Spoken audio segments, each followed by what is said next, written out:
Eric the computer guy. Hello, Eric the Computer Guy here. Welcome to my Socket 2Me7 build-off entry. The system I am entering the build-off with has the following specs. An AMD K62 350MHz CPU that's underclocked by 50MHz.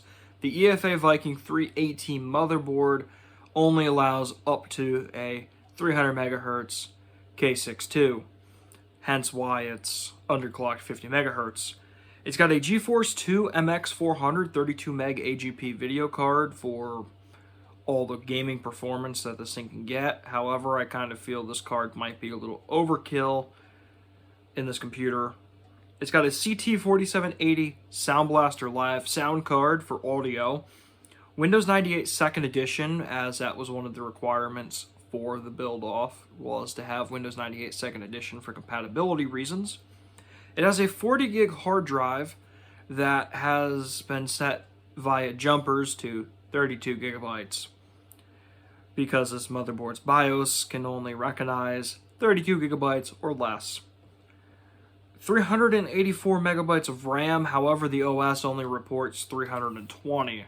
I don't know what's going on there. It can support technically up to 768 megabytes, so we're nowhere near that yet. I don't know what's going on with that. With all this out of the way, let's get into the build.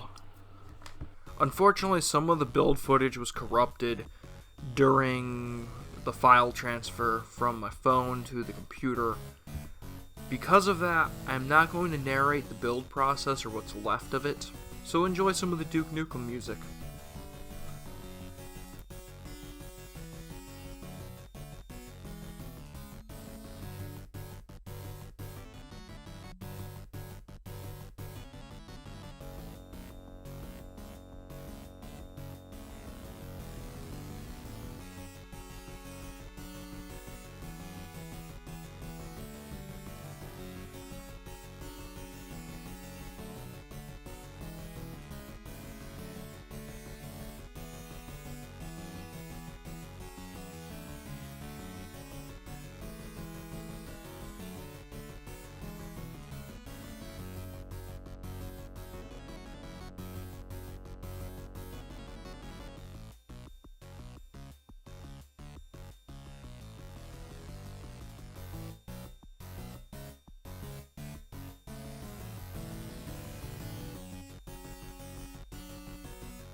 On to the benchmarks. There were two benchmarks in the rules for this build-off.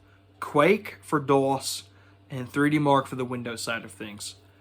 For the DOS benchmark, Quake scored 39.9 FPS, which is fairly competent if you ask me. That is really good for this system, I think, at least. I'm not 100% sure, as I'm not 100% familiar with Socket 7 or earlier, so this is like a whole new territory to me. I'm assuming that's fairly good. 3D Mark 99 was interesting though, as I ran the test twice for the Geforce 2 with two different drivers. I initially installed driver version 40.72. I got 1062 for the GPU score and 3118 for the CPU. I wanted to see if this was just the performance I was going to get, so I installed a much earlier driver version 12.41. This gave me a score of 1,459 on the GPU and 3,238 on the CPU. And just for fun, I threw in the Diamond Stealth 3 S540.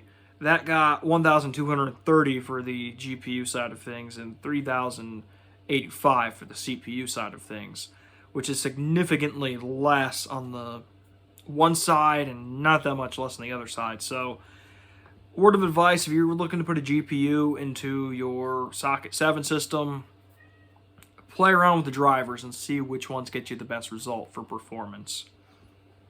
With that being said, it is time to move on to the final thoughts and conclusions part of this video. Final thoughts and conclusions. The system went together fairly smooth. The only issue I really had was the VIA MVP3 chipset driver. It was near impossible to find online. I found it on Phil's Computer Lab's website, along with the NVIDIA drivers. NVIDIA doesn't offer any of the drivers anymore. The 81.93 driver download is a dead link now. It doesn't work. So there are no ways to get the drivers officially from there. You have to find them elsewhere. And I got all the ones I ever will need for any of my old systems all in one swoop.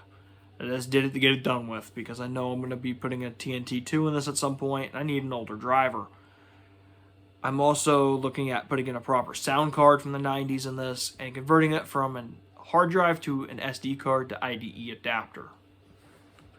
With that being said, I'm excited to see what everybody else's entries are system-wise, because there are a lot of people entering the Socket 2 MX400 build-off, and it's fun to see all the different system configurations that are possible out there. With that being said, Eric the Computer Guy signing off. Stay safe out there. See you in the next one. Peace.